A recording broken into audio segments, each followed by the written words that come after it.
back to bite you in the rear end later.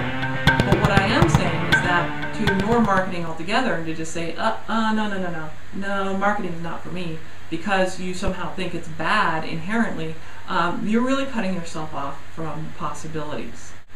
And so the third thing that I want to talk about is this notion that, well, marketing is sort of a soft science, or not even really a soft science. It's one of those touchy-feely things. And us scientists, we're cold, hard, rational. We just want the facts. We don't want this touchy-feely emotional stuff coming in any place. We don't want, unbiased human stuff. We just want the facts. Well, okay, so let's take the example of a grant proposal where I think marketing is most important. I mean, it's important in many areas, but it's really key in grant proposal, and this is the reason why. A grant proposal is about what? It's about a project that you want to carry out in the future. Not about something that you did in the past. It's about something that you're going to do in the future, or that you're proposing to do in the future. And you want funding to support that future project, right? So given that, is it possible for any human, any reviewer, to make a totally unbiased assessment of your proposed project? And the answer is no, simply because we're talking about the future. I don't have a crystal ball. You don't have a crystal ball. Nobody that I knows of has a perfect crystal ball that you can look into and say, aha, in 5 years, this project will result in a cure for cancer, whereas this project will go nowhere. Nobody has that crystal ball. It's impossible to determine. So how do we make judgments then? Rationally? Well, what rational basis is there when we're talking about the future? I mean, if you had a very, very sophisticated algorithm, you could perhaps put probabilities of success on things, but then you could say, well, these probabilities are pretty similar. So then how do you choose between these two projects that have similar probabilities of success? Well, you choose based on your interests. Well, where did your interests come from? Well, your interests, that's a big debate in and of itself, but if you choose based on your interests, that's that, quote, touchy-feely emotional stuff. So the bottom line is that it's actually impossible to totally review a grant proposal or to review anything in a completely unbiased fashion. It depends on your experiences, it depends on what you think is going to work, it depends on your biases. I mean, there are all these inbuilt things that go into any kind of review. So if you assume that you're going to just be able to put facts in front of a reviewer and that that's somehow going to be the best way to convince them that you have the highest chances of success, you're in for a tough struggle, because the best way to convince them that you're going to have the highest chances of success is show them how motivated and enthusiastic and how you have a clear thinking, rational plan, and that there's a really good reason that if you are successful that this project would really benefit the world or the agency in some way. There are a lot of things you have to do to, quote, market your work, to really get somebody enthusiastic about, hey, maybe this project doesn't have a 100% chance of success, but wow, if it did succeed, that would be cool, that would be exciting. I really want to see those guys have a shot at making that thing happen. And that's the kind of reaction that you really need and want from your reviewer. Not just, oh, here's a set of facts. Okay, well, that might work. I don't know. You don't want that. It won't take you where you need to go. If you're going to do take an independent role where you're leading a project and in charge of other people, you have to take on this notion of marketing. If you don't want to do that, then you are basically saying to yourself, well, I always want to work for somebody else who will market things for me. And that's fine if that's where you're at.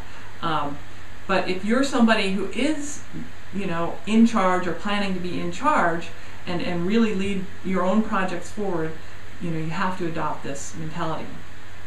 So the one key hint that I'm going to give you today for how to move forward in doing this, in actually implementing this strategy, is to start by defining what your customer wants and giving them what they want, not what you want.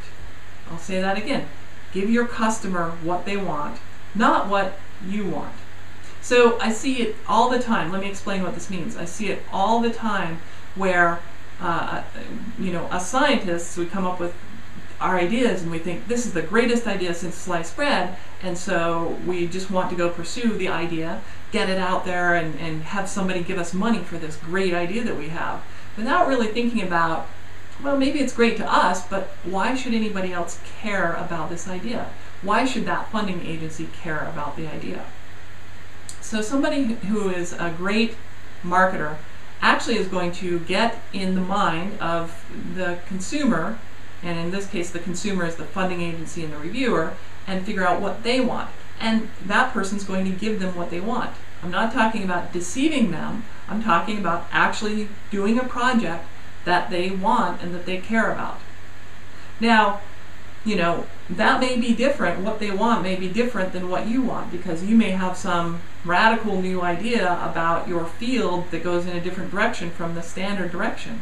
And I'm sorry, if you just go in there and say, hey, here's my radical new idea for how the direction our field should go in, and you should give me money to pursue it, you're going to have a tough time convincing people to give you that money to go off in this different direction if they're all over here thinking, no, this is really the direction we should be going in. So the only successful way you can do that, in my experience and from what I've seen in coaching and consulting with many, many people, is to give the agency and the reviewers what they want. So give them something that's in line with what they think is important. But then if you have something extra that you want to pursue, piggyback that on the side. I mean, add it in as an extra, quote, bonus. Don't make that the focus of the whole proposal, but you add it in as a bonus. So you pursue a direction that's a somewhat mainstream direction. You want a little bit of innovation in there. You don't want to be so mainstream that it's just boring and it's the same as everybody else. So you want a little bit of innovation. And then as a bonus, you throw in and say, well, there's this other sort of possibility that we've been pursuing on the side, and we'd like to do a little bit of exploration of this other thing as just a little side project. And you throw that in as kind of a bonus, but not as the central focus of your proposal.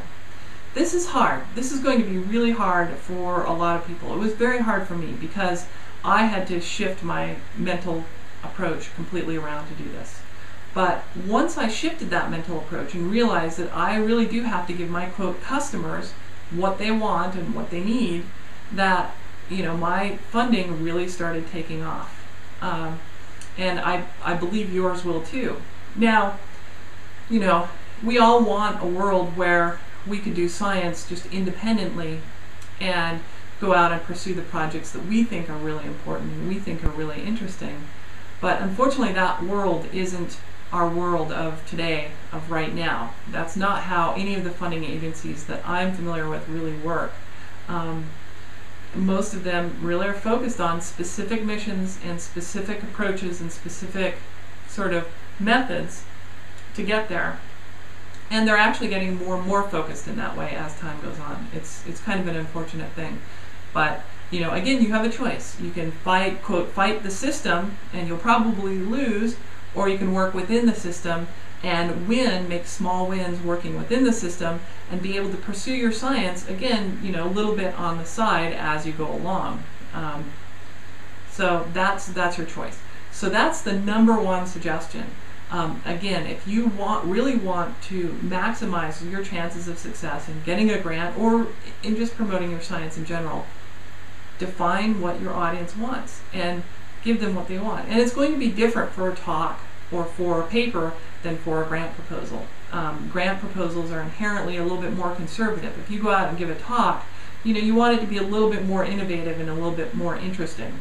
And I'll talk about how to do that at a later date. So I hope you found this helpful.